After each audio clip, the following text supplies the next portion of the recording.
সেহরির সময় বাড়িতে ফোন দিলাম। আম্মা ফোন ধরে বললেন, হ্যালো। আমি বললাম, আব্বাকে দেন। আম্মা খানিক অবাক হলেন। সাধারণত বাড়িতে ফোন দিলে আম্মার সাথেই বেশি কথা হয়। আব্বা ফোনে কথা বলতে তেমন স্বাচ্ছন্দ্য বোধ করেন না। আম্মা আব্বাকে ফোন দিলেন। আব্বা ফোন ধরতেই আমি বললাম, আব্বা। আব্বা। ও আব্বা। আব্বা। আব্বা।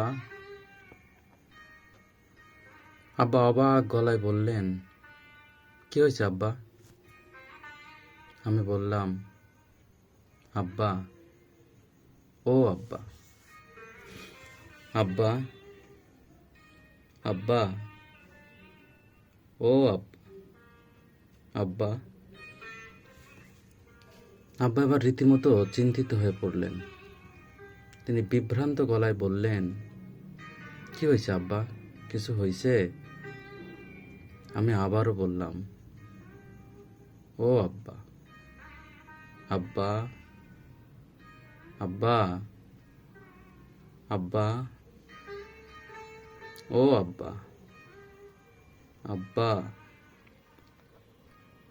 আব্বা বললেন, আব্বা কি হয়েছে? কি হয়েছে? আমি ফিক করে হেসে দিয়ে বললাম, কিছু হয় নাই, এমনি। অনেক দিন ধরে আপনারে ফোন দেই না, কতদিন আব্বা আব্বা বলে ডাকি না। মনে হচ্ছিল আব্বা আব্বা ডাকার জন্য বুকের ভেতরটা শুকায় গেছে। পানি খাইতে পারলে যেমন তৃষ্ণা লাগে সেই রকম। গলা শুকায় গেছে, কেমন খা খা লাগতেছিল বুকের মধ্যে। এই জন্য তৃষ্ণা মিটাইলাম। আব্বা। আব্বা।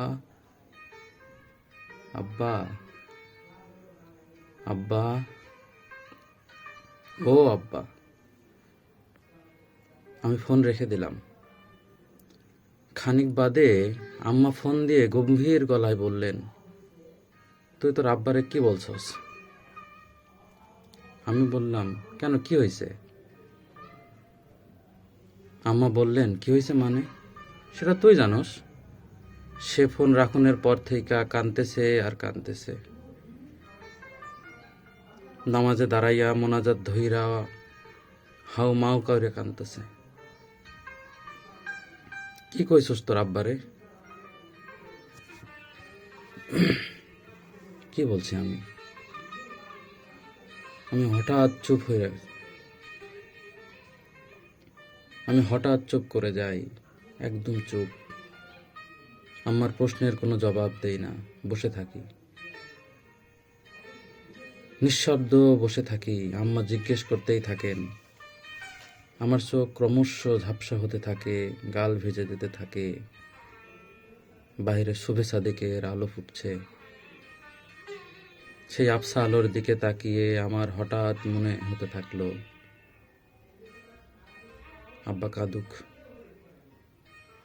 কাঁদুক তার পুত্র। জগতে এই কান্নার খুব দরকার, খুব।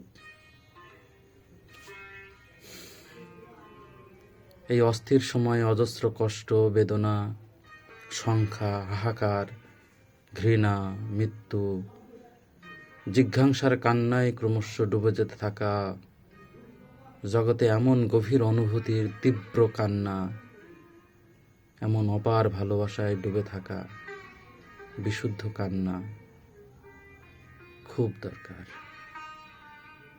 খুব দরকার। এটা কবি সাদাত হোসেনের বাবাকে নিয়ে লেখা তার একটা রচনাই বলা যায়। ধন্যবাদ।